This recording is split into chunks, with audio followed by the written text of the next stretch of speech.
Welcome friends. আজকে আবার চলে এসেছি একটা খুব সুন্দর মিষ্টির রেসিপি নিয়ে। আমরা সবাই কিন্তু ছানার জিলাপি খেতে খুব ভালোবাসি।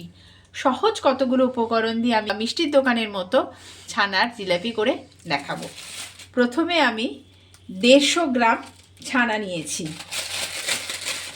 এই ছানাটাকে এখন আমি সুন্দর করে হাত দিয়ে একটু মেখে নরম করে নেব।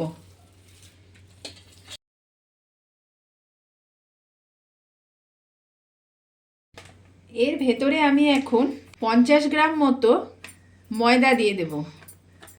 এর সাথে আমি দেব এরকম বড় চামচের 2 চামচ সুজি। আমি এইরকম আমুল স্প্রে দুধ এরকম চামচের 2 চামচ, মানে একটা 10 টাকার আমুল স্প্রেকে পুরোটাই আমি দিয়ে দিলাম। আর দিয়ে দিচ্ছি সামান্য একটু এলাচ গুঁড়ো, দেব সামান্য একটু ঘি।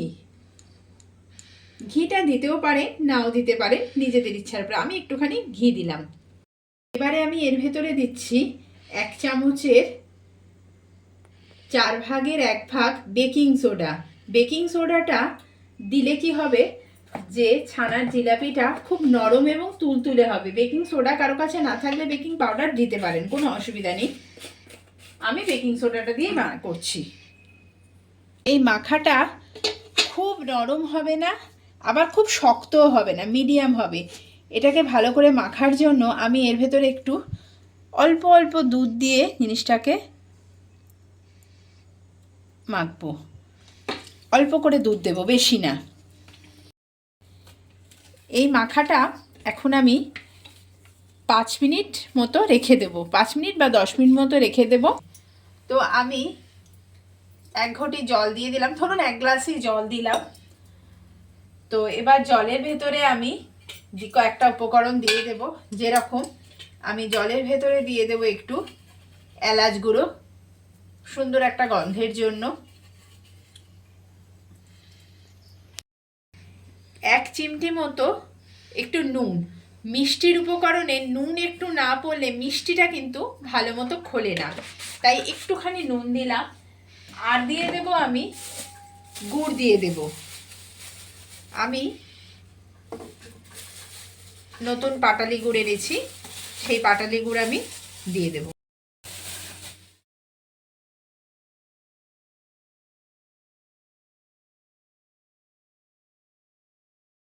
বন্ধুরা, আমি ওই ছানা, ময়দা, সুজি, দুধ যেটা মেখেছিলাম, আমি যে ডোটা বানিয়েছিলাম, সেটাকে আবারও একটুখানি হাত দিয়ে আরেকটু মেখে নিচ্ছি। এবারে এই ডোটাকে আমি ছোট ছোট গোল আকারে প্রথমে কয়েকটা গোল করে নিচ্ছি।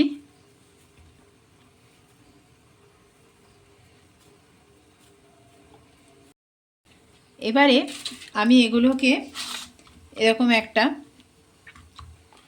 চাকির মধ্যে নিয়ে হাত দিয়ে শুধু আস্তে আস্তে করে, খুব প্রেশার দেব না, হালকাভাবে এরকম আস্তে আস্তে আস্তে আস্তে, এই যে দেখুন এরকম লম্বা করছি।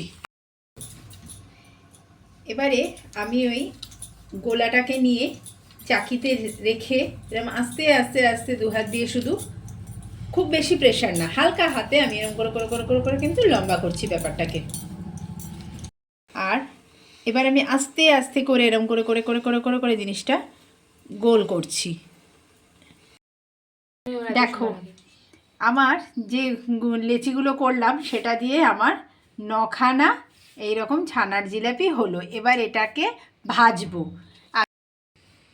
আমি একটা কড়াই ওভেনে দিয়ে দিয়েছি।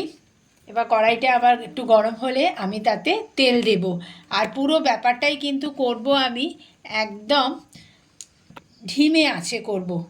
বেশি আঁচে করলে কি হবে, যে ওপর থেকে পুড়ে যাবে, তো ভালো হবে না জিনিসটা খেতে। তাই জন্য আমি একদম কম আঁচের মধ্যে করব। কড়াইয়ের ভেতরে আমি সাদা তেল দিয়ে দিলাম ভাজার জন্য। তেলটা একটু গরম হয়নি। আমি একটা একটা করে ছানার জিলিপিকে এই তেলের মধ্যে দিচ্ছি।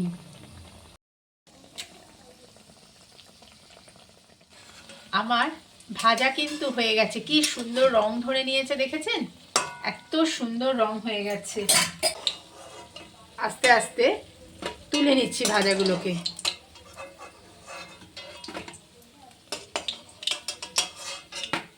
এবার আমি বাকি আমার যেগুলো রয়েছে সেগুলো আমি আস্তে আস্তে তেলের মধ্যে দিয়ে দেব। বন্ধুরা এবার আমি ওই যে গুড়ের যে শিরাটা বানিয়েছিলাম, রসটা বানিয়েছিলাম, তার ভেতরে আমার এই ভাজা জিলাপিগুলোকে সমস্ত কিছু দিয়ে দিচ্ছি। এবার এর ভেতরে ঘন্টাখানেক থাকবে, তাহলে কি হবে, পুরো শিরাটা এর ভেতরে ঢুকে যাবে আর জিনিসটাও নরম হয়ে যাবে। তাহলে এটা নরম হোক, তারপরে আমি ফাইনালি কি দাঁড়ালো আপনাদের সাথে শেয়ার করব। বন্ধুরা আমার ছানার জিলিপিগুলো কিন্তু পুরো রসের মধ্যে যাওয়ার পরে একদম রসটাকে পুরো টেনে নিয়েছে। এবারে আমি ছানার জিলিপি বাটিতে তুলে দেখাবো যে কীরকম হয়েছে জিনিসটা। আমার ছানার জিলাপি দেখো কত নরম হয়েছে, দেখেছো? জিলিপিটা কিন্তু তৈরি হয়ে গেছে, আর খেতেও এটা কিন্তু সেরকমই হবে। তো বলবো বন্ধুরা তোমরা আমার মতো করে বানিয়ে কমেন্টে আমাকে কিন্তু অবশ্যই জানিও যে কীরকম লাগলো। কেমন? ভালো থাকবেন, সাবধানে থাকবেন। আজকের মতো টাটা, দেখা হচ্ছে অন্য কোনো নতুন রেসিপি নিয়ে আপনাদের সাথে।